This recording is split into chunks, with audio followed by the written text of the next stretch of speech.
Oke, selamat siang semuanya teman-teman para penyintas autoimun.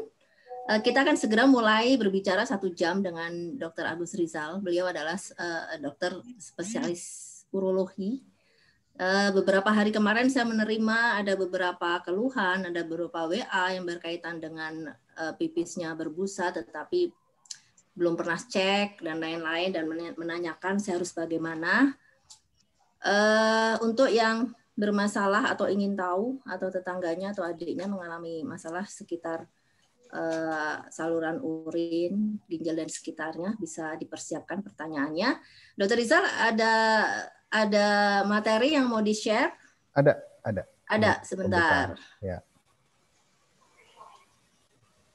Saya Bukan sudah saya share?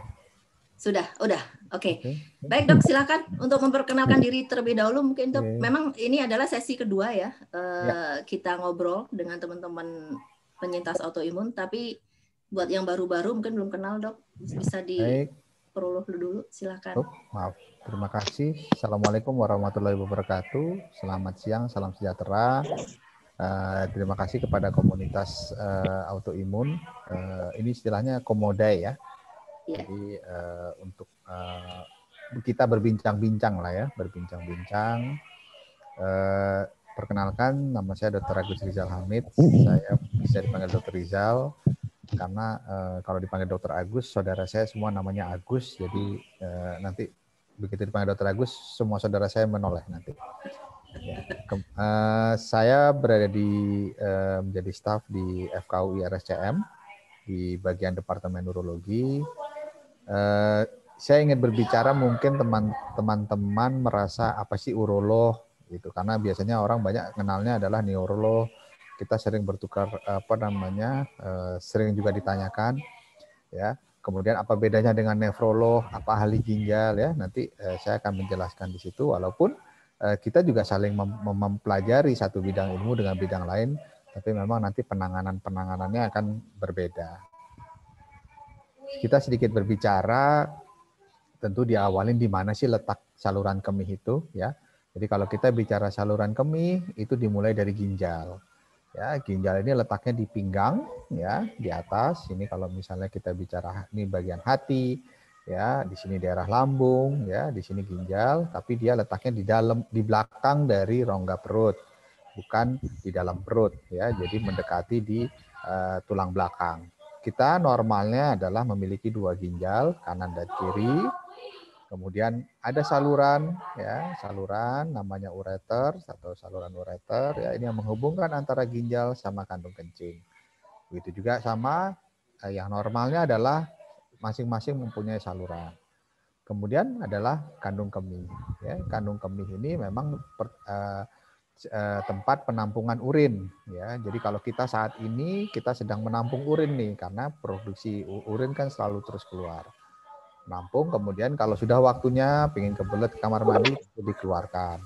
Ini perbedaan selanjutnya adalah pada ini laki-laki, ini perempuan. Kalau dari ginjal sampai kandung kemih itu sama. Tapi begitu di bawah kandung kemih ada perbedaan. Ya, pertama di sini ada kemaluan laki-laki, di perempuan juga berbeda ya. Laki-laki punya kelenjar prostat, tapi perempuan tidak ada. Kemudian tentu ada namanya saluran, kita sebut saluran uretra. Nah, kalau kepada laki-laki karena ada organ kelamin laki-laki dan prostat, salurannya lebih panjang, sekitar 10 sampai 12 cm. Kalau pada perempuan cukup pendek ya. Ini sekitar 5 cm. Nah, memang ini bisa memberikan risiko pada perempuan karena jaraknya lebih pendek, punya risiko infeksi atau penularan infeksi dari luar masuk ke dalam kandung kencing. Jadi dari ginjal sampai kandung kemih itu sama, laki-laki dan perempuan, kanan dan kiri, letaknya di belakang ya, aman, dijaga oleh otot-otot yang kuat. Nah, perbedaannya hanya di saluran uretranya. Nah, kalau kita melihat bahwa dari bentuk ginjal ini ya, ada yang kita sebut, yang merah-merah ini kita sebut namanya parenkim ya. Kemudian yang kuning ini kita sebut namanya saluran kemih ya, karena di sini kalau kita bilang sistem pelviocalices nama bahasa kedokterannya ya. Nah, Apa yang membedakan nanti semua kelainan yang berada di parenkim ini itu ditangani oleh teman-teman penyakit dalam, ya, bagian ginjal hipertensi, atau kalau misalnya pada anak-anak juga ada bagian ginjal juga. Sedangkan kelainan yang ada di saluran kemih ini, di sistem Paulo-Callices ini baru itu ditangani oleh seorang urolog. Ya, jadi urologi itu adalah suatu percabangan ilmu bedah. Jadi memang kita adalah seorang dokter ahli bedah, ya. Tapi bukan selamanya operasi, bukan. Tapi ada juga tindak-tindakan dan kita juga mempelajari masalah-masalah gangguan di saluran kemih tadi. Ya, jadi membedakan. Jadi kalau memang gangguan ginjal ini bisa mengena semuanya dan umumnya paling banyak memang dari penyakit-penyakit sistemik. Sebagai contoh salah satunya adalah autoimun. Kalau kita lihat kira-kira karena ini jadi belajar banyak juga nih dari karena diundang, jadi memicu saya untuk belajar ya. Karena autoimun ini banyak sekali jenisnya dan itu bukan bidang saya, jadi ada macam-macam ya, ada semua segala macam. Nah, dia memiliki dampak kepada saluran kemih. Kalau kita ingat tadi adalah bisa saluran kemih ginjalnya atau kandung kemihnya. Ya. Jadi bisa berdampak kepada kedua itu. Saluran ureter sama uretra bisa, betul bisa, tapi sangat jarang sekali karena biasanya dua yang terdampak adalah ginjal dan kandung kemih. Apa sih yang bisa menyebabkan terjadi, apa yang bisa timbul gejalanya, atau kita bilang, ingat ini peningkatan risiko. Artinya apa? Kalau autoimunnya tidak bisa kita tangani dengan baik atau memang sedang flare up atau memang susah ditangani, tentu bisa memberikan dampak pada risiko pada ginjal dan kandung kemih. Misalnya tadi yang kita bilang ada terjadi kerusakan pada parenkim. Ya, jadi misalnya di sini kita balik lagi kerusakan parenkim di sini, jadi ya. Nah, di sini bisa rusak ginjalnya. Jadi ginjalnya bisa mengecil atau tidak berfungsi, tidak bisa dia mengeluarkan urin dengan baik ya. Dan ada beberapa kasus pasien-pasien dengan autoimun ya, sehingga akhirnya harus kita lakukan transplantasi. Misalnya seperti itu karena dia tidak ginjalnya tidak baik gara-gara proses autoimun. Atau misalnya terjadi batu ya. Nah, karena terjadi autoimun itu metabolisme tubuh itu terganggu, seringkali malah membuat sekresi zat-zat atau metabolit yang bisa membentuk batu seperti oksalat, asam urat itu tinggi. Ya, sehingga nanti akan terbentuk batu tuh. Memang awalnya terbentuknya di tengah-tengah ini nih, di antara yang merah parenkim dengan saluran Paulo-Callices ini. Jadi di sini mulai batu, ya, kemudian dia timbul batu di situ. Nah, kemudian bisa juga bahwa dengan autoimun ini tadi dia memiliki resiko terjadi peningkatan infeksi saluran kemih, bisa di ginjal, bisa di kandung kemih. Kemudian juga memang terutama di daerah kandung kemih seringkali tambah yang kita sebut peradangan, dan ini memang yang cukup sulit kita tangani. Misalnya di kandung kemihnya terjadi peradangan, kemerahan, ya, terus menimbulkan gejala nyeri, tidak enak, itu yang bisa mengganggu kualitas hidup dari teman-teman yang mengalami autoimun.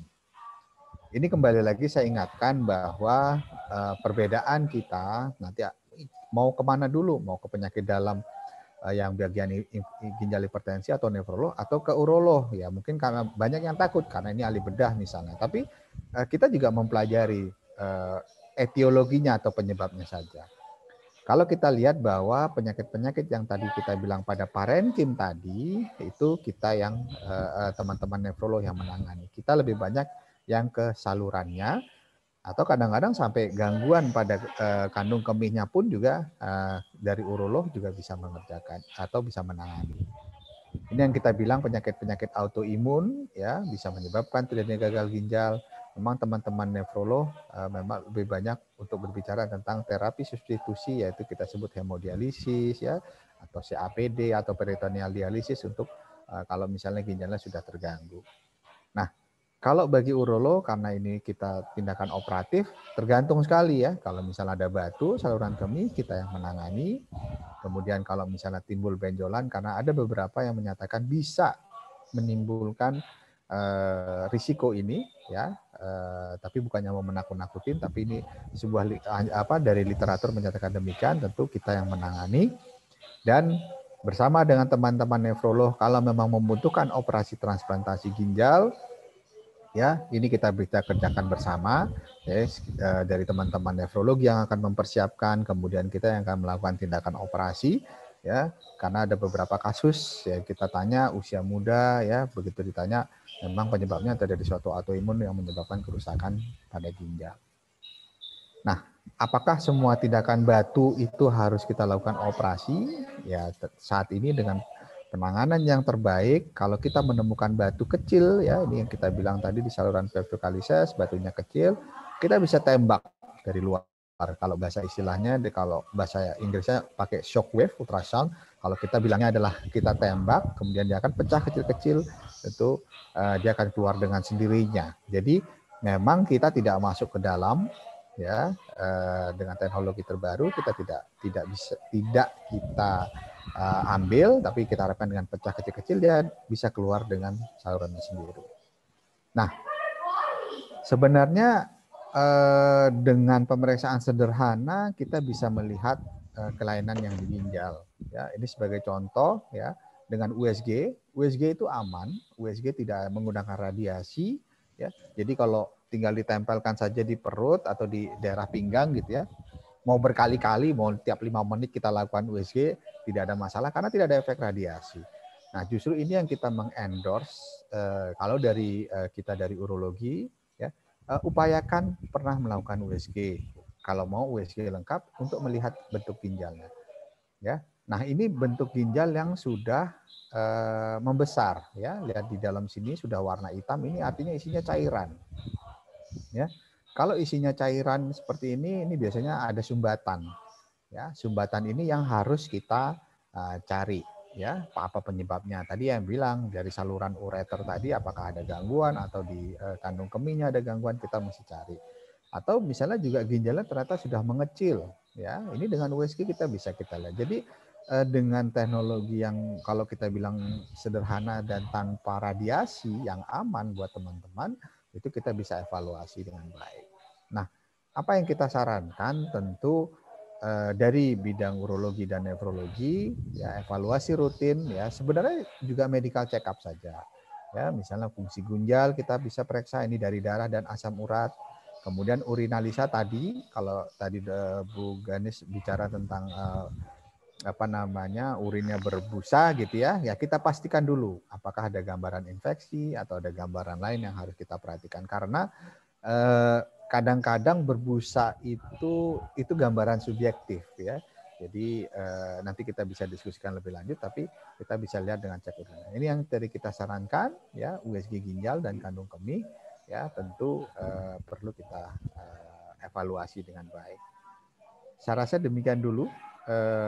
Bu Ganis, tentu kita bisa diskusi lebih lanjut. Ini hanya pembuka supaya teman-teman mengerti. Karena saya seorang urolog, seringkali bertanya-tanya kenapa sih urolog bedanya dengan yang lain. Ya, nanti kita bisa berdiskusi lebih panjang lebar. Ya, tentu lebih menarik sebenarnya. Kira-kira dari teman-teman ada yang ingin ditanyakan lebih lanjut. Baik, bisa di stop share dulu, Dok. Terima kasih.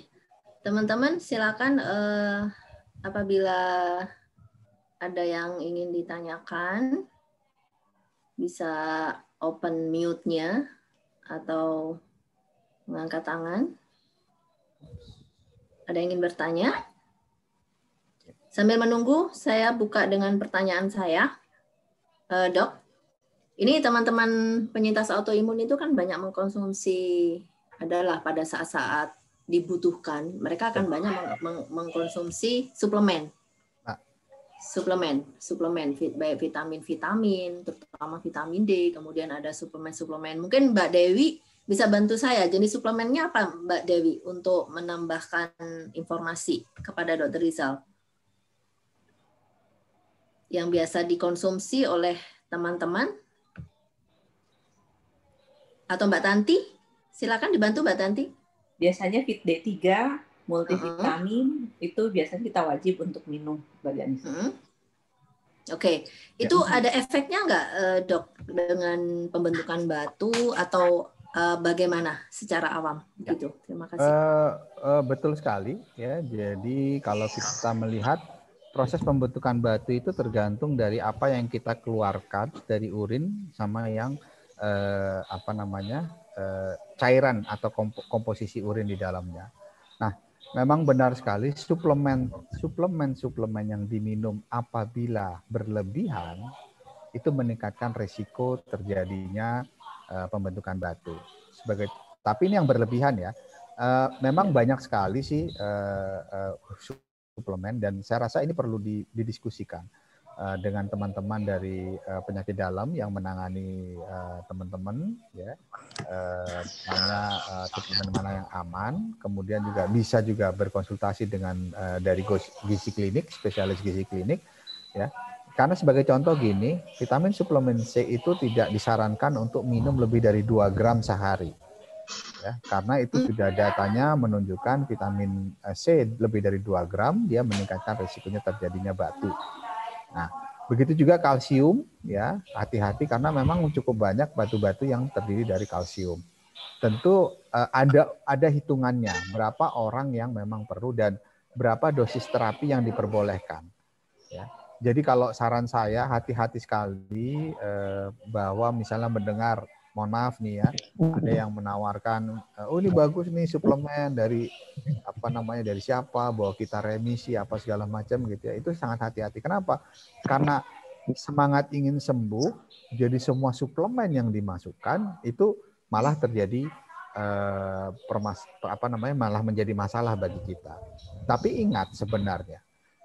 Senior saya menyatakan bahwa ini sangat menarik, suplemen itu kan sebenarnya mengganti makanan yang kita tidak bisa produksi. Betul. Jadi sebenarnya yang terbaik adalah kita mengatur pola makan kita, gitu. Kalau memang pola makan kita tidak cukup dan mohon maaf, misalnya memang membutuhkan suplemen, baru kita tambahkan. Jadi bukan namanya suplemen. Suplemen kan artinya menambah. Jadi jangan supaya benar-benar sehat kita harus banyak makan suplemen. Hati-hati sekali. Jadi karena benar sekali semakin banyak bahan kimia yang masuk ke dalam tubuh kita, itu kita harus jaga ginjal kita. Nah, saran yang berikutnya adalah kalau memang minum suplemen banyak, kita juga harus, karena itu tadi kalau pembentukan batu itu sama seperti gini. Gampangnya kalau kita larutkan garam atau gula ke dalam gelas, ya.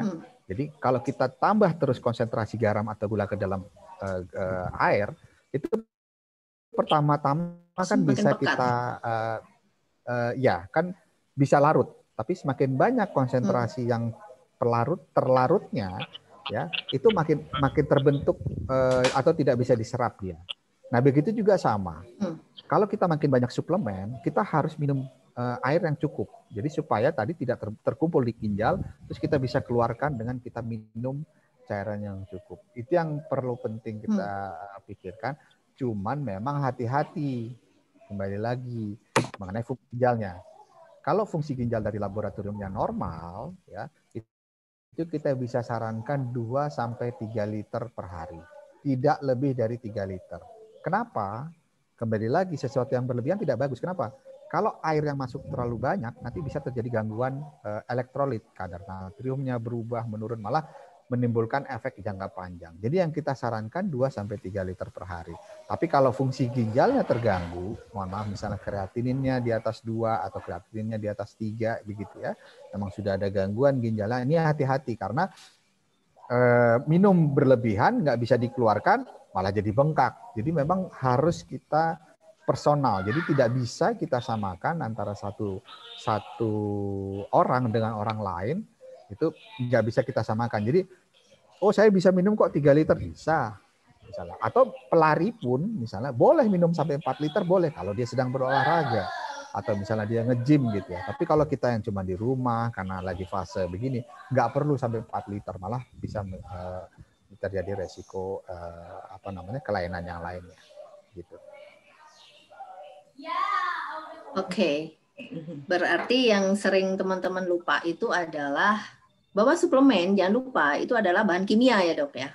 Bagaimanapun juga bahan alami itu jauh lebih baik daripada yang kimia. Tetapi seandainya dokter menyarankan untuk minum suplemen dikarenakan kondisi yang memang harus, jadi memang benar-benar drop dan harus disupport dengan suplemen, tolong diingat selama fungsi ginjal bagus minum minimal 2-3 liter itu wajib. Itu wajib, itu air yang harus masuk.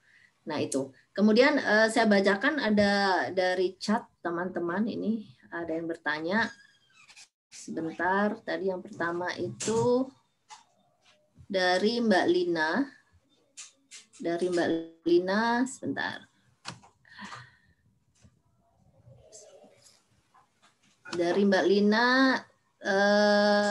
pipis keluarnya nggak lancar, terutama kalau malam hari.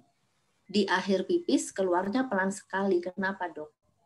Ya, jadi proses kencing itu berkemih itu tergantung dari jumlah volume kencing.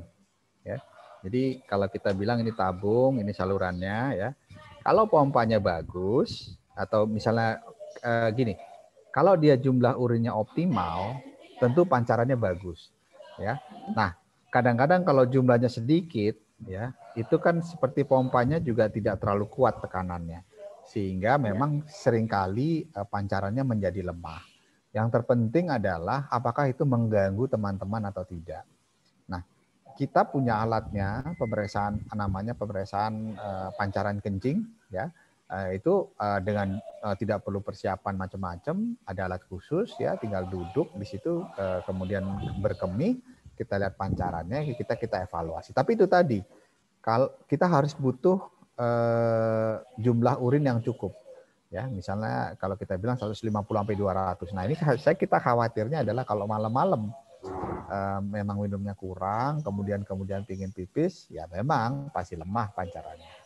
Jadi belum tentu itu ada suatu kelainan, tapi kalau misalnya terganggu, misalnya kalau misalnya terbangun berkali-kali pingin kencing, ya karena tidak boleh lebih dari 2 kali dalam, kita sudah tidur nih ya, bukan begadang nih ceritanya lagi. Kalau saya nggak tahu kalau ya, mohon maaf nih ibu-ibu kalau malam begadang biasanya nggak tahu ngapain ya, buka sosial media kali atau apa misalnya. Nah kalau lagi masih begadang terus kencing berkali-kali, ya kita mestilah jangan minumnya kebanyakan seperti itu. Jadi kalau sampai terbangun berkali-kali, nah ini baru kita mesti cari tahu. Tapi pemeriksaan sederhananya seperti itu, kita lihat pancarannya. Bisa saja seringkali bahwa dianggap tidak lancar, padahal sebenarnya mungkin minumnya kurang atau memang pada saat itu produksinya kurang. Jadi karena merasa khawatir yang tinggi saja yang membuat timbul pertanyaan tersebut. Ya, jadi ingat zaman dulu saya masih sakit nih, Dok. Jadi memang yang saya lakukan ya Bapak Ibu sekalian itu adalah saya membuat catatan apa saja yang saya makan dan berapa liter saya sudah minum air. Dan supaya tidak lupa saya selalu menggunakan botol jadi lebih terukur literannya. Kalau sudah habis ini berarti 900 mililiter begitu. Jadi mesti dicatat. Kemudian alangkah baiknya, mohon kalau salah dikoreksi ya Dok. Alangkah lebih baiknya mengkonsumsi air itu lebih banyak di siang. Jadi menjelang tidur itu jangan terlalu banyak minum, nanti malah bolak-balik ke kamar mandi mengganggu kualitas tidur gitu. Nah, jadi Bu Lina sebaiknya dicatat ya minumnya udah berapa dan banyak di mana. Nah, kalau semuanya normal, kemudian tetap ada gangguan di malam hari, yaitu tadi yang saran Dr. Rizal bisa dilakukan. Baik, pertanyaan yang kedua dari Bu Dia. Tambahkan, Bu Ganis. Silakan. Jadi yang diminum itu adalah 2 liter dalam waktu 24 jam. Ya. Jadi dalam 24 jam kita minum. Ya. Nah, malam ini sebenarnya kita tidak terlalu butuh banyak karena pada saat tidur metabolisme tubuh kita itu akan turun. Ya, metabolisme akan turun, tentu produksinya akan turun ya. Jadi jangan khawatir, misalnya juga warna urinnya jadi berwarna jadi lebih pekat, itu sesuatu hal yang normal. Dan memang kita upayakan, benar sekali kata Bu Ganis. Nah, kalau teman-teman yang masih meminum obat, usahakan jangan mendekati waktu tidur karena nanti malah terganggu, mesti terbangun untuk kencing ya. Jadi kita sarankan kalau memang ada minum obat yang banyak, itu antara sekitar pukul 6 sampai pukul 7 ya. Nah, setelah itu kita punya rentang waktu karena biasanya kita tidur jam 9 jam 10, kita punya rentang waktu 2 jam. Nah, itu kita cukup minum, malah dari jam 7 sampai pagi cukup 1 gelas saja itu ya sekitar 250 cc untuk dari jam 7 pagi sampai jam 5 subuh misalnya atau jam 5 atau jam 6 pagi. Nah, sisanya tadi yang 1,5 liternya ya diminum di siang hari. Baik. Memang masalah sensasi pipis ini tidak bisa dicuekin ya Bapak Ibu ya. Apalagi kalau misalnya mau tidur kita masih pegang HP, masih main-main sosial media, kemudian kita ada gangguan pipis. Nah, sensor psikis secara alami itu, wah ini kebelet pipis lagi nih, ini kebelet pipis lagi nih. Padahal sebenarnya kalau kita tidak pikiran kita tidak terfokus ke sana, itu sebenarnya nggak kebelet gitu ya Dok ya. Ya. Jadi semakin kita mengkhawatirkan ada masalah dengan lebih fokus dengan masalah di saluran kencing kita, itu akan memberikan sensasi pengen pipis terus begitu. Ya. Jadi betul sekali, cuman memang betul kalau sudah berlatih kemudian tidak ada keluhan yang masih tetap ya silakan maksudnya tetap diperiksakan saja karena seperti kata Bu Ganis bahwa kalau semakin lama gangguan fungsi dari berkemih itu dicuekin, tentu makin parah. Ya. Tapi memang benar sekali, sebagian besar pasien itu juga memang betul dari gangguan bukan psikologis. Kita sebutnya terapi behavioral itu memang kita terapkan. Jadi latihan fokus. Jadi memang harus kita balance sebenarnya dan kita perlu evaluasi. Iya. Dan saya dapat pelajaran banyak itu memang masalah berkemih itu. Ada terapinya, ada latihannya, saya belajar fokus, mengarahkan hal-hal yang positif, begitu. Itu selain meminum obat untuk gangguan berkemih sendiri, psikis kita memang harus kita atur sedemikian rupa. Baik Dok, untuk pertanyaan kedua dari Ibu Diah Juadita, selamat siang Dr. Agus. Saya Ibu Diah, fungsi EGFR ginjal menurun drastis semenjak 3 tahun terakhir. Dari 120 ke 75. Apakah ada pengaruh dari kadar ferritin yang turun sejak 3 tahun terakhir ini, Dok? Saya dengan autoimun Hashimoto, hipotiroid, riwayat APS. Catatan, Dok, sejauh ini fungsi ginjal normal, asam uratorium, kreatinin normal, fungsi EGFR yang menurun. Demikian, Dok. Yes. Terima kasih. Jadi EGFR itu kita sebut estimated glomerular. Jadi fungsi yang dihitung. Sebenarnya dia tidak hanya menghitung ureum kreatinin, tapi dia juga menghitung usia. Seperti itu. Jadi kalau usia mulai menurun, mulai bertambah, EGFR itu secara otomatis akan menurun. Ini yang memang bikin sering khawatir bagi teman-teman. Kalau baca EGFR, kelihatan turun segala macam. Makanya kalau saya pribadi, saya melihat tadi kalau memang catatan asam urat, ureum kreatinin normal, itu saya masih tetap anggap ini dari proses proses dari penuaan lah, maksudnya gitu, dari usia kita bertambah. Tapi yang terpenting adalah apakah ibu sudah benar-benar mengatasi atau melakukan penanganan autoimun Hashimoto dan hipotiroidnya ini. Karena seringkali seringkali kita temukan juga, saya sudah nggak merasa ada keluhan, ya. Memang terus kemudian autoimunnya ini berkembang, malah hipotiroidnya tidak diatasi dengan baik, ya. Itu juga sama, kadar ferritinnya juga menurun, ya. Ini biasanya memang jadi kayak jadi lingkaran gitu ya. Kalau ferritinnya turun, tentu nanti fungsi ginjalnya juga menurun. Jadi ginjal menurun, fungsi ferritin kadar ferritin semakin turun. Jadi kita harus perhatikan kreatininnya masih normal, ya jangan terlalu khawatir. Jadi gitu. Jadi tetap beraktivitas seperti biasa, minum air seperti biasa. Yang saya tekankan tentu tolong dijaga benar autoimun Hashimoto, hipotiroid, kontrol yang rutin. Karena seringkali bahwa sudah merasa enakan, nggak usah kontrol deh, obatnya nggak usah diminum. Tapi dia silent gitu, tiba-tiba diam begitu pada satu titik, terjadi blow up. Jadi semuanya terganggu, ya misalnya autoimunnya terganggu, fungsi ginjalnya langsung naik drastis cepat, itu sering kali terjadi. Jadi saya justru berpikir kalau selama asam urat, ureum kreatinin normal, tenang-tenang dulu saja gitu ya, jangan terlalu dikhawatirkan. Bisa saja fungsi EGFR ini bisa menurun karena usia. Ya, memang yang kita khawatirkan adalah autoimun ibu ya, dan Faktor riwayat U APS ya. ini. Faktor U betul sekali. Tapi Suka sebenarnya tersinggung kalau digituin tuh. Nah itu hanya untuk nyadarin diri aja bahwa tubuh kita tuh juga terjadi proses penurunan juga fungsi-fungsinya. Tapi selama masih kreatinin dan urea kreatinin masih normal, kita masih bisa maksudnya asupan cairan itu masih yang normal saja gitu. Baik. Demikian Bu Dia. Kemudian dari Mbak Vera, selamat siang Dr. Rizal. USG ginjal itu apa sama dengan USG yang ada di gastro untuk melihat batu empedu, atau USG ginjal ini harus ke dokter urologi? Demikian, Dok. Ya, jadi empedu itu organ saluran cerna. Memang teman-teman dari bagian gastro yang melihat.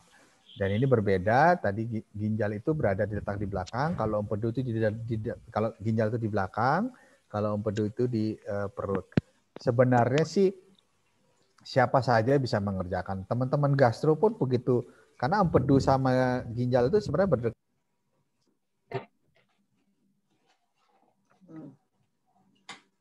Sebentar. Dr. Rizal mute. Sebentar. Ya, sudah. Barusan mute. Ya, okay. Jadi USG empedu sama ginjal itu berdekatan. Seringkali begitu alat USG bergeser sedikit bisa ketemu ginjalnya. Begitu juga kita. Seringkali juga melakukan USG, begitu kita geser kita ketemu empedunya, kita bisa ketemu batu empedu. Atau kalau mau ya memang ke teman dari radiologi, dia bisa melakukan USG abdomen secara keseluruhan. Saya tidak bisa melakukan USG abdomen, saya lebih bisa melakukan USG ginjal dan kandung kemih. Jadi kalau yang menemukan sih silakan saja. Dan kalau saya menyarankan supaya sekalian abdomen lengkap saja, ya itu bisa dikerjakan oleh teman-teman dari radiologi. Jadi nanti dilihat tuh empedunya dilihat, ginjalnya dilihat, ada kelainan lain di hati, ya itu teman-teman dari radiologi yang akan melihat. Oke. Waktunya sampai jam berapa, Dok? Apakah ada 1.15 bookingan tindakan lagi setelah ini? Jam 1 pas? 1.15. Tadi kan mulainya 15. Oke, ya. Ada 4 pertanyaan lagi. Ya. Selamat siang, Dok. Untuk pasien yang sudah divonis ada gangguan ginjal, apakah minumnya harus diatur tidak lebih dari 1,5 liter? Ya, betul sekali. Jadi kalau sudah terjadi memang gangguan fungsi ginjal, perhitungannya adalah berapa jumlah urin yang dikeluarkan, kemudian kita bisa tambahkan 500 cc. Itu yang normalnya. Jadi bisa 1.000, bisa 600, tergantung. Jadi kalau sudah memang divonis ada gangguan ginjal, sebaiknya tidak berlebihan. Tapi gangguan fungsi ginjal ini memang bervariasi sekali, Bu. Jadi bisa saja dia kencingnya masih banyak, bisa 2 liter misalnya, atau 1.500 sehari. Tapi fungsi ginjalnya sudah terganggu. Artinya apa? Fungsi ginjal itu kan banyak. Ya. Nah, bisa saja fungsi pengeluaran airnya masih bagus, tapi untuk mengeluarkan metabolisme itu tidak berfungsi. Jadi kalau dia kencingnya masih banyak, itu bisa kita minumnya juga boleh banyak. Jadi sangat personal. Kalau saya pribadi selalu beranggapan kalau ada terjadi gangguan fungsi ginjal, sudah kita hitung jumlah kencingnya dalam waktu 24 jam, kita tambahkan 500 cc, yaitu adalah cairan uap air yang normal keluar dari kulit kita. Jadi misalnya ternyata kencingnya 1.000, ya dia boleh minum sampai 1.500. Ternyata kencingnya cuma 500 per hari, ya nggak boleh minum 1.500, nanti kelebihan. Jadi kita akan bertahap akan menghitung. Jadi karena saya juga pernah menemukan waktu saya zaman sekolah gitu ya, ketemu orang datang dengan bengkak gitu ya. Kenapa? Dia padahal sudah punya gangguan fungsi ginjal. Dia dengar dari orang lain bahwa kalau ada orang gangguan ginjal dia minum sebanyak-banyak. Akhirnya dia malah jadi bengkak karena nggak bisa keluar urinnya. Itu pengalaman menarik bagi saya. Jadi sangat tergantung dari seberapa banyak yang urin yang dia keluarkan, atau mohon maaf kencing yang dia keluarkan per hari, itu nanti ditambah 500 cc. Nah, ini sangat personal ya, jadi nggak bisa ada orang dengan sudah dibilang vonis ginjal, itu tadi saya bilang Ada orang sudah dibilang bahwa kreatininnya tinggi gitu ya, tapi kencingnya masih keluar 1000 cc. Tentu dia boleh minum 1500 misalnya. Tapi kalau dia mulai menurun makin karena gangguan fungsi ginjalnya makin berat, kemudian fungsi jumlah urinnya keluar semakin sedikit, misalnya beberapa hari cuma 500, ya dia nggak boleh minum lagi 1500, tapi dia harus minum cuma sampai 1000. Jadi harus diatur dari masing-masing, tidak pukul rata seperti itu. Oke. Begitu Mbak Emma. Kemudian dari Kak Ai, siang Dok. Terima kasih Dok. Terima kasih. Bu. Kakak saya kreatinin 14, fungsi ginjal 4%, belum HD. Bagaimana pola makan terbaik?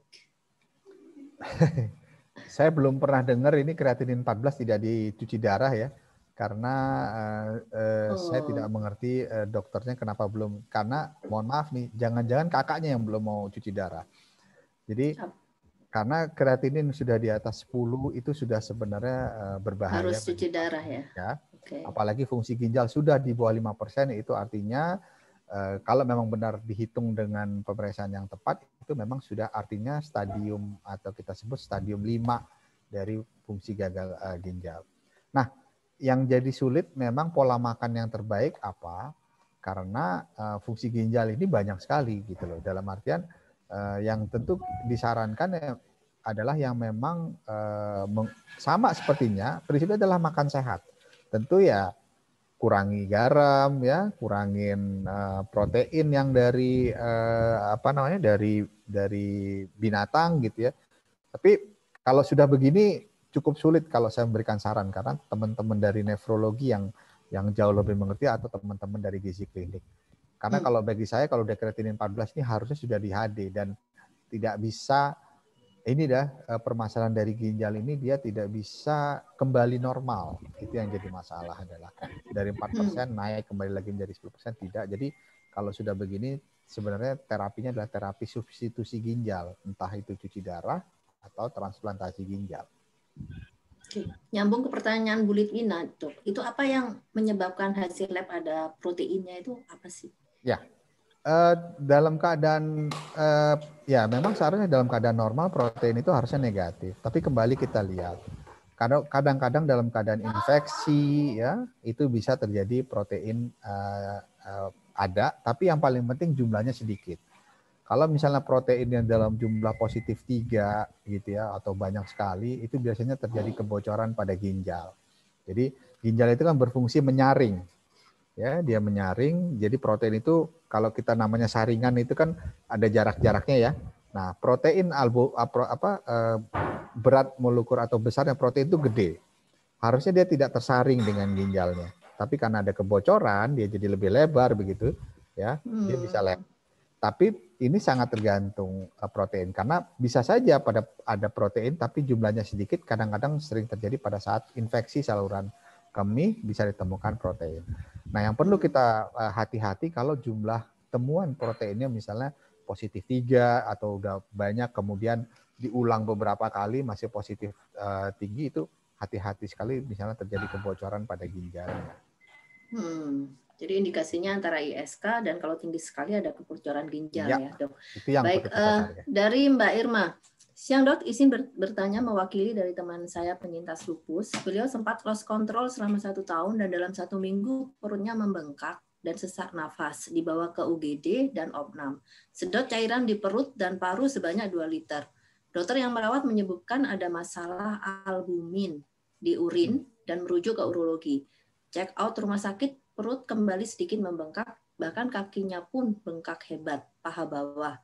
Pertanyaannya, apakah SLE ini kategori nefritis? Pemeriksaan apa saja yang diperlukan? Perlukah hemodialisa untuk keadaan seperti ini? Ya. Demikian, Dok. Jadi kalau dari sisi urologi, tentu kita akan evaluasi pertama adalah fungsi ginjalnya, yang kemudian kita lihat adalah bagaimana bentuk ginjal yang tadi gambar USG-nya. Ya. Kalau fungsi ginjalnya tinggi, ya ini kita mesti berpikir apakah gangguan fungsi ginjalnya akibat memang dari SLE-nya atau memang ada gangguan yang lain. Tentu kita akan lihat nanti dari USG. Kalau gambaran USG tadi tidak ada bendungan, jadi misalnya gambarnya tadi bagus gitu ya, tidak ada bendungan seperti yang saya gambarkan tadi. Nah, ini memang itu yang kita bilang penyebabnya adalah dari gangguan parenkim atau dari bagian dari ginjal. Nah, ini yang bisa disebutkan sebagai gangguan nefritis. Jadi apa yang perlu dilakukan adalah itu tadi, periksa fungsi ginjalnya, kemudian USG ginjalnya untuk kita menyingkirkan bahwa kelainan itu bisa ditangani seorang urolog atau seorang nefrolog. Ya, jadi kita harus jelas. Kalau tidak ada yang bisa kita kerjakan dari urolog, tentu kita akan refer ke teman-teman dari nefrolog.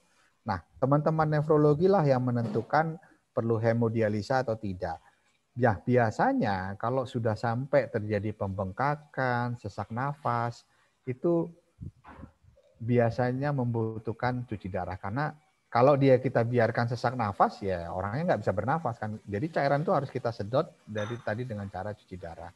Nah, tentu kelanjutannya kita akan follow up, ya.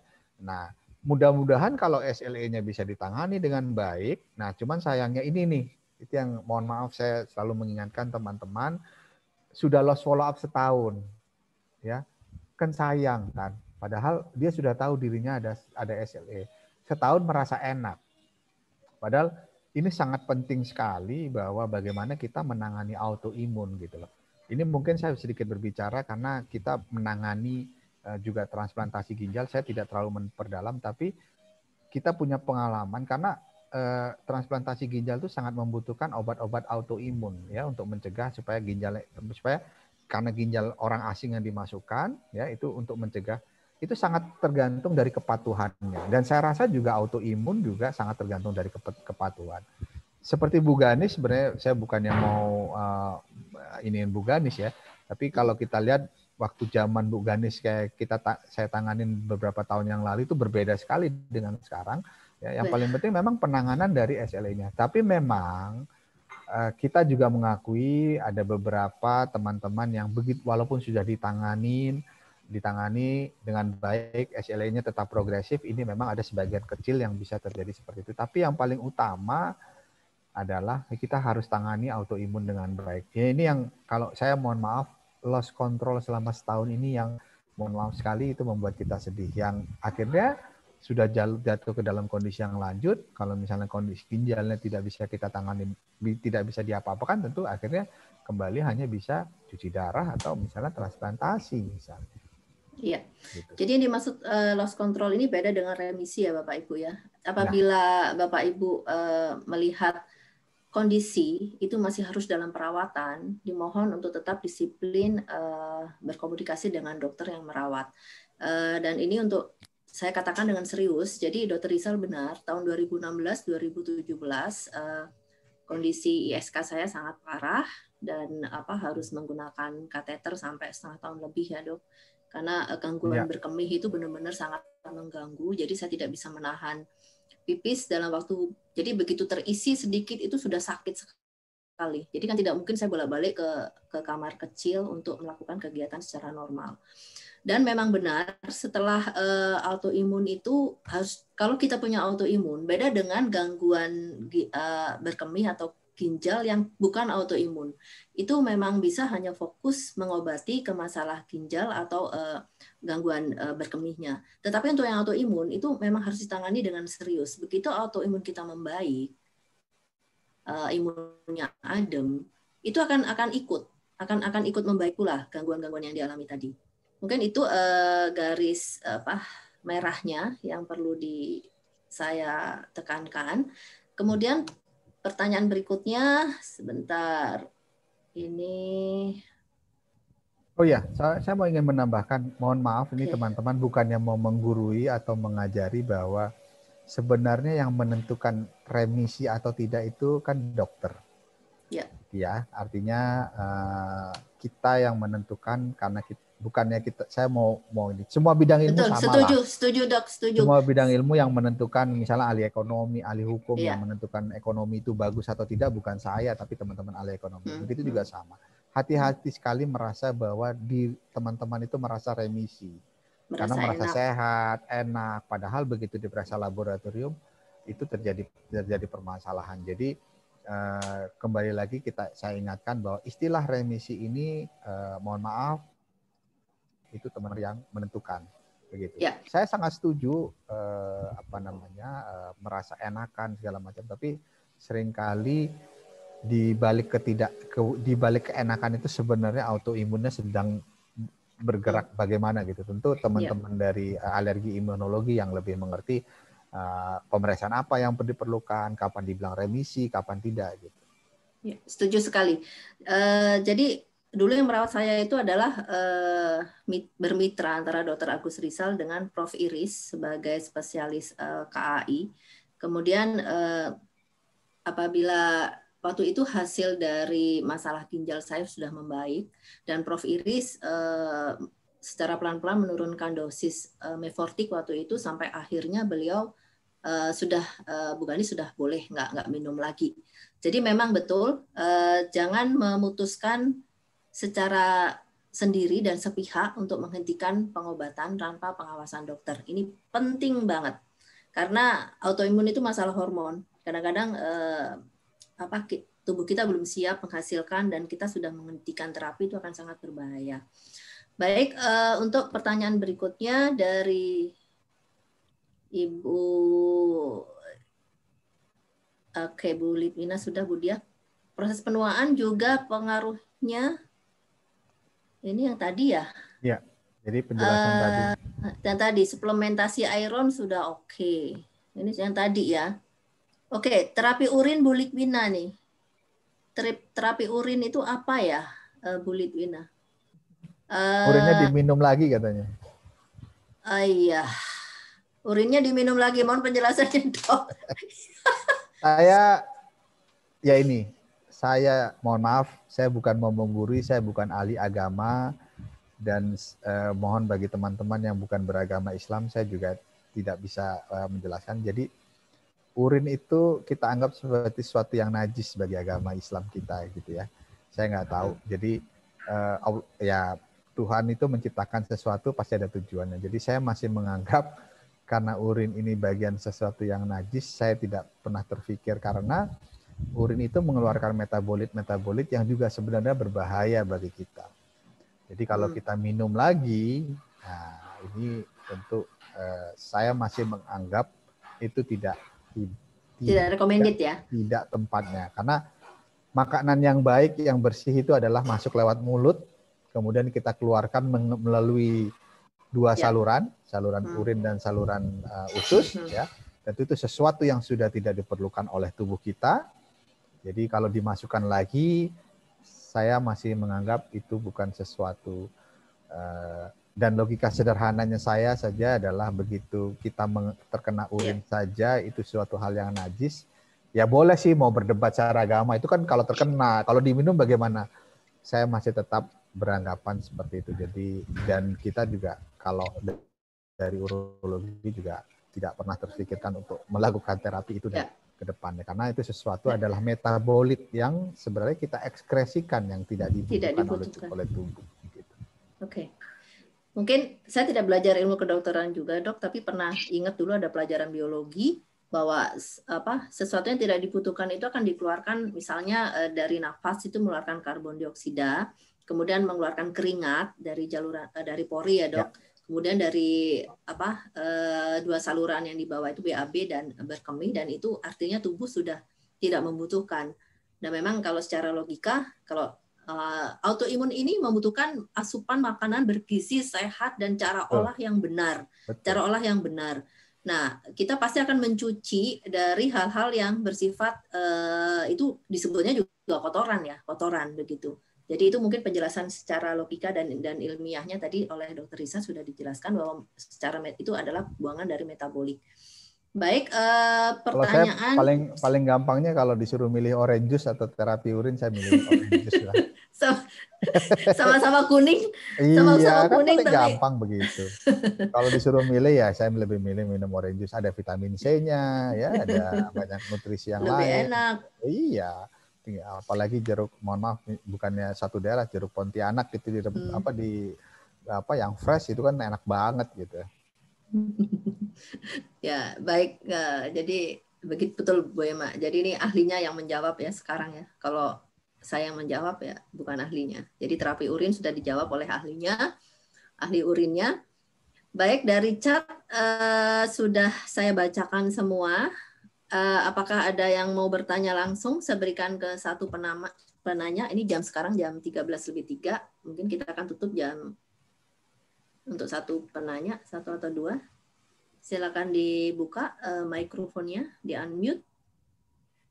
Jika tidak ada, nah ini Bu Arifah. Makanan apa aja yang menyebabkan terbentuknya batu ginjal? Makanan ya, bukan minuman ya. Makanan. Ya, jadi gini, batu ginjal ini sangat kompleks ya terbentuknya. Yang paling yang paling sering menjadi penyebabnya itu adalah asam urat. Ya, tentu makan makanan yang bisa meningkatkan asam urat, ya, apalagi punya faktor tubuh yang bisa memproduksi asam urat di urin tinggi, gitu ya, atau gangguan itu dihindari. Sebagai contoh, misalnya yang kita tahu yang meningkatkan asam urat melinjo, kemudian usus ya, atau babat, gitu ya, itu yang paling banyak. Jadi kita perlu hindari. Perlu hindari artinya adalah tentu dengan jumlah yang cukup lah, tidak berlebihan. Jadi memang sayur-sayuran hijau itu juga ada salah satu penyebab, misalnya seperti daun pakis ya, atau daun pepaya ya. Jadi bikinnya. Oh, pakis sama pepaya itu pepaya, kesukaan kan, saya itu. Iya, tapi kan tergantung jumlahnya, Bu Ganis. Kalau misalnya kita makan daun pepaya terus setiap hari kan juga tidak baik. Jadi ini juga bisa meningkat. Tapi kembali lagi kita bilang bahwa kita tidak bisa berten sekali, tidak hanya bisa satu. Jadi minumnya pun juga harus dipertimbangkan. Jadi kan kita juga diajarkan makanan itu harus komposisinya baik, tidak berlebihan ya. Cuman masalahnya kita kan manusia itu tidak berlebihan. Contoh, saya baru tahu nih, satu emping yang kecil itu kira-kira teman-teman tahu enggak dari berapa biji melinjo dibuatnya? Saya baru tahu kenapa orang ya? banyak makan emping. 3-5 itu baru kecil loh satu melinjo. Coba bayangkan yang sebesar ini tuh berapa puluh melinjo gitu ya. Sedangkan kalau kita makan kecil ini ya 3-5, kita makan 10 saja, berarti kita sudah makan melinjo berapa? 30-50 biji. Ya. Jadi ini yang perlu kita hati-hati. Kan saya juga dulu pikir kenapa sih melinjo nggak boleh kan, tapi setelah tahu cara proses pembuatannya, ya benar, orang sekecil ini aja butuh 3-5 biji, apalagi yang segede begini. Makan satu aja udah bisa 20-30 melinjo. Jadi, gitu. Makan makanan yang penyebab asam urat ya, penyebab asam urat ya, seperti melinjo. Berarti ini Bu Arifah nanya lagi, bengkoang, sayur bayam kayaknya enggak deh. Benar nggak, Dok? Enggak. Jadi itu tadi tidak, ya itu yang memang hati-hati sekali, sayur-sayuran memang ada yang bilang sayur-sayuran hijau, tapi tidak pernah terbukti karena kita jarang makan sayuran tuh banyak sekali. Memang ada beberapa yang tadi kita bilang sayur pakis dan sayur pepaya itu punya kadarnya lebih tinggi, tapi bukan berarti bahwa orang yang makan banyak itu bisa menimbulkan. Cuman hati-hati. Ya. Justru dengan di Indonesia ini dengan keberagaman pola makan harusnya kita manfaatkan, gitu ya. Ya kan nggak mungkin datang ke mohon maaf nih bukannya mau ini. Jadi restoran yang menyediakan daun pepaya doang tiap hari kan juga nggak bosen. Kita pindah makan yang lain ya, ada karedok, ada ketoprak, ada sayur asem, ada ini segala macam. Yang terus apakah nggak boleh makan melinjo?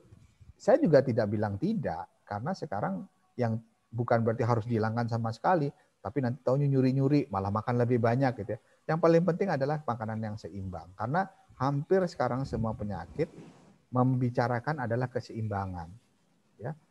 Jadi tidak sesuatu yang berlebihan, tidak sesuatu yang kurang juga. Seperti itu. Jadi kalau ditanya makanan yang terbaik, tentu sangat tergantung sama orangnya. Mohon maaf. Ya tentu kembali lagi ini teman-teman dari gizi klinik yang sekarang sudah ada spesialisasinya dari gizi klinik yang bisa menentukan. Karena sekarang yang terkenal adalah personalized medicine. Jadi orang itu akan diterapi orang demi orang. Jadi saya ingat sekali bahwa misalnya ini saudara saya begitu ya. Dia, makannya sangat teratur, tapi ternyata pola makannya salah, asam uratnya tinggi. Untung nggak jadi batu ginjal, malah dia ada timbul yang lain. Jadi pola makan ini sangat tergantung dari orang dan komposisi makanan ini sangat ini. Jadi saya seringkali yaitu kayak mohon maaf nih Bu Arifah, apakah A ini begini? Ya, saya juga nggak bisa bilang karena saya bukan ahli gizi. Tapi selama kita makannya tidak berlebihan dan ingat sayur ini sangat bagus buat kita. Ya, jadi jangan berarti berarti yang hijau-hijau nggak boleh. Akhirnya makannya yang warna lain. Saya nggak tahu ada sayur yang warna lain, nggak ada kan? Tapi selama komposisinya tidak berlebihan, itu jauh lebih bagus. Baik, baik Dr. Rizal, terima kasih. Semua pertanyaan sudah kami bacakan dan ada 5 penanya yang ini saya sedang memakai masker komunitas ODAI untuk 5 penanya terbaik nanti akan dihubungi oleh Mbak Tanti dan Mbak Vera untuk mendapatkan masker sebagai giveaway. Ada pesan terakhir sebelum ditutup Dok untuk menjaga kesehatan ginjal dan salurannya. Silakan. Okay. Yang pertama untuk fungsi ginjal tentu kita harus makan yang sehat, ya. Artinya komposisinya mesti bagus, ya. Tentu kita terutama teman-teman dari autoimun perlu menyadari mana makanan itu sebenarnya akan berasa, mana makanan yang akan bisa menimbulkan memicu autoimunnya. Kemudian yang kedua status hidrasi, yaitu status air, cairan dalam tubuh kita itu harus dijaga benar. Karena itu tadi bahwa teman-teman autoimun punya metabolisme yang bisa membuat kadar asam urat dalam urin itu meningkat atau kadar oksalat yang lainnya juga bisa meningkat. Jadi kita upayakan dengan cairan hidrasi yang bagus, produksi urin akan bagus. Mudah-mudahan pada saat walaupun konsentrasinya tinggi dalam urin, dia belum sempat terjadi batu, dia keluar dengan minum itu tadi. Kemudian tentu memang autoimun ini perlu dijaga. Ya, tentu yang menentukan remisi adalah teman-teman dari penyakit dalam, alergi imunologi. Untuk kapan menentukan remisi atau tidak, ya suplemen tadi, ya prinsipnya ini adalah suplemen, yaitu penambahan, bukan yang utama. Yang utama kembali ke tadi makanan yang sehat, suplemen memang dibutuhkan. Ya. Kemudian yang terakhir adalah teman-teman melakukan medical check up dengan baik. Dan tidak perlu masalah ginjal ini menjadi suatu tambahan tersendiri. Jadi misalnya karena diambil darahnya sama, USG tadi tidak ada pengion. Jadi misalnya kan juga teman-teman melakukan pemeriksaan apakah ditentukan remisi atau tidak kan diambil darah kan. Jadi tinggal ditambah, maksudnya yang ditambah hanya contrengan apa yang diperiksa, tapi darahnya tidak diambil. Jadi jangan khawatir juga, nggak usah deh saya nggak mau periksa fungsi ginjal. Lah nanti malah diambil 2 kali. Ya, jadi pemeriksaan rutin secara berkala itu juga kita bisa mencegah terjadi kondisi perburukan dalam badan kita. Begitu. Baik, terima kasih teman-teman atas partisipasinya. Jadi demikian sesi kita membahas mengenai seputar saluran kemih dan kesehatan ginjal bersama Dr. Agus Rizal Hamid, spesial urologi. Kita bertemu lagi 2 minggu lagi untuk sesi Health Talk lagi bersama Dr. Sandra, spesialis KAI. Baik, terima kasih atas partisipasinya. Terima kasih Dr. Rizal atas waktunya. Selamat bertugas kembali. Sehat selalu untuk kita semua. Assalamualaikum warahmatullahi wabarakatuh. Terima kasih, Dokter. Waalaikumsalam warahmatullahi wabarakatuh. Waalaikumsalam warahmatullahi wabarakatuh.